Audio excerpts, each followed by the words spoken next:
Chapter 327 Birdcage Part 1 just dropped. I'm not gonna waste any time, we're just gonna get straight into it. Hello, geniuses. You're the 300 plus figures I personally selected. And we open up with the Baratsuta. Oh my god, get this ugly mug out of my face, bro. What the fuck are you doing this early, bro? I'm recording this shit at 11 a.m., please. You have one mission.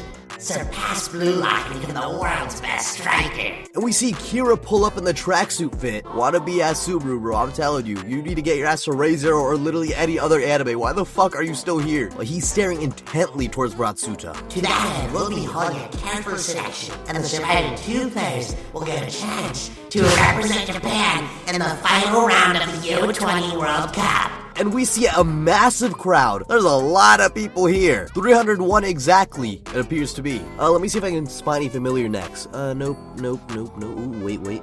They might be cooking here. I might know who this is. If you're one of those top two, you'll receive my full support. I'll back you up in everything from commercials to domestic and international transfer negotiations. I swear I'll do everything in my power to make you a star. And then for the second time in this entire series, for whatever reason, we get another Baratsuta double spread. Okay, geniuses, if you want everything soccer has to offer, then come on in. And the doors are opening, the smoke starts pouring out. This is literally just BLUELOCK all over again. We see Nishioka, Amori's Messi, the best player in the entirety of BLUELOCK, who only got outed because of his injury in the World 5 match. I'm telling you, that shit did not happen, bro. Zantetsu would not have ran over to his locker room and stole his jersey and kicked him out of BLUELOCK. I'm telling you, that shit would not have happened. And then we got the fucking crocodile dude, the Wanama brother, the guy who Chigri obliterated. I don't know what the fuck you're doing here, bro. Where's your other bro? Did they not allow both of you to come back? Was it only one of you? Because if I remember correctly, this guy, the one with the crocodile line in his hair, he's the one that talks. I kind of missed the one that didn't talk. So I don't know why you're here. Can we get the other brother back? And then we got the GOAT, the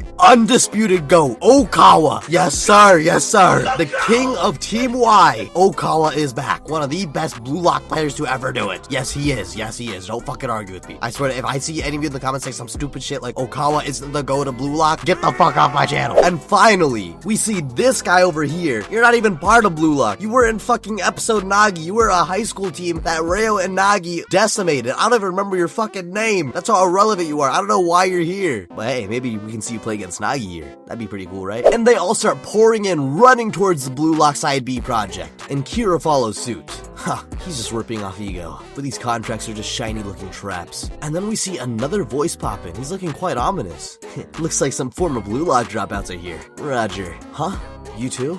No, I'm new to BLUELOCK. And then we see this guy's face. Loki, bit of a cutie. I'm not gonna hold you, bro. Whoa.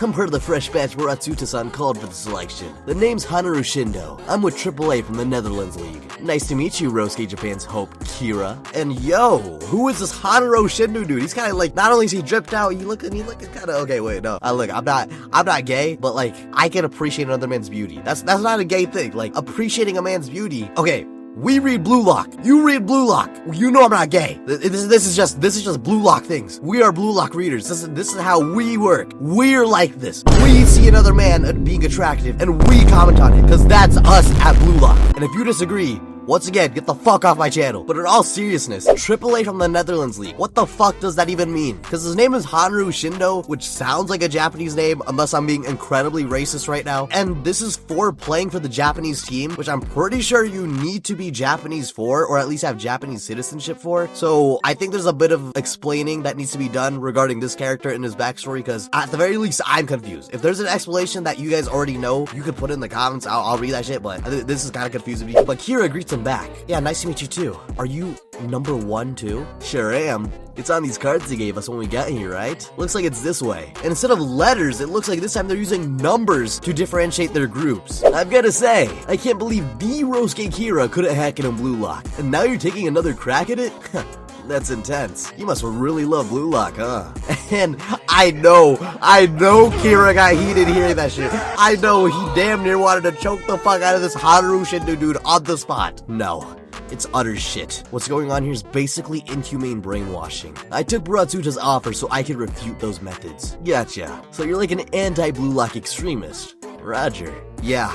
I've risked it all to come back here, so I can crush BLUELOCK and Yoichi Isagi. And yo, what a proclamation. But before that, can I talk about how they're all running towards their doors? And I would have died here. I am slow as fuck. I am not gonna hold you. I got like 0 speed. These guys would trample the shit out of me. I would like actually be looking like Udo from Attack on Titan Season 4. If you know, you know. But Haru, Shindo, and Kira, they got that shit unlocked because they're all the way up ahead and they're surviving. But they make to the door. Okay, Roger. As Haru Shindo acknowledges Kira's plan to eliminate Isagi, which I'm telling you is not happening. That shit is not happening in a million years. Kira, you can beat the side B, you can make it to the team, you can get on the fucking field of the World Cup, and you are still getting fucked up by Isagi. Like, that shit, you are not doing anything against my goat, bro. And Kanishiro, I'm telling you right now, if you write some absolute bullshit to make it so where Kira can somehow one-up Isagi, I'm actually gonna fly over to Japan, find you in a sea of like 1 million Japanese people, and choke you the fuck out. But we get a final page as Kira and Haru enter the Side B Team 1 arena, and they see Nagi looking naked as fuck. What the fuck are you wearing? If it weren't for these lines, I would genuinely assume that Nagi's just got his entire schmeat out, because what the fuck is this? It's the same color as his skin. What? This is such a weird uniform. But he's posted up in a pose. He looks over and he's talking about some. Hey, well, yo, Nagi, what you trying to get into? What you trying to get into, son? Yo. But that is chapter 327, part 1, Birdcage. And this is gonna be a really short chapter discussion, but the first thing I want to get into is this Haru Shindo dude, because he seems pretty important. And I'm not saying important like, oh, he's just gonna be here for side B. I'm saying like, he's got a good design, he's got a personality. I'm thinking that he could genuinely be one of these survivors of this selection. But only 2 people can survive, and we know Nagi's gonna be one of them. Like, Nagi's obviously one of them. Does Kira get kicked out again? I don't know. I might make a video, I might make a theory about that, but that has interested me because I figured it would just be Kira and Nagi relevant, but this Haru Shindo dude, he's kind of throwing a wrench into the mix, and I like it. I like it a lot. As for Kira's goal with defeating Isagi, like I said, that shit is not happening in a million years, so yeah, I really have no qualms about that there. Maybe he gets on the field, talks some shit, but I really just don't see how Kira can play with BLUELOCK, because skillfully, he's just insanely outclassed. Even if he's been playing soccer all this time, there's no way he's at World Cup Japan U20 level. I just refuse to believe that. And finally, of course, we have all these guys returning. We got Amori's Messi, which, you know, jokes aside, like, I don't know why Kanishiro even brought him back here. He was eliminated. I don't think he's gonna do anything. This Wanama brother, I hope we hear him talk a bit more, because it is the talking one, so I hope he gets some talking lines. We get some updates on his character, his brother, what they're going through. I just feel like it'd be a cool thing to hear about. Okawa, like, as much as I do think you could say something interesting, at the same time, I feel like I wouldn't really care if you didn't say anything at all and I never saw you again from this spread onward. But this guy right here, I don't even remember your fucking name. That's how irrelevant you were. But you did face Nagi, and Nagi is like one of the core characters in the selection, so I'm kind of hoping this guy's also in group 1 and gets obliterated by Nagi again. Or he survived that selection and we actually see Nagi and him team up. Dude, how sick would it be if we saw Nagi and this guy team up and actually become like friends and shit? That would be kind of crazy. Little bit of a crackpot theory, nothing to really hold it together. I think it's just a cool thought. Now, as for Baratsucha actually like doing everything in his power to make them stars, yeah, I don't know. I don't really have many thoughts about this right now because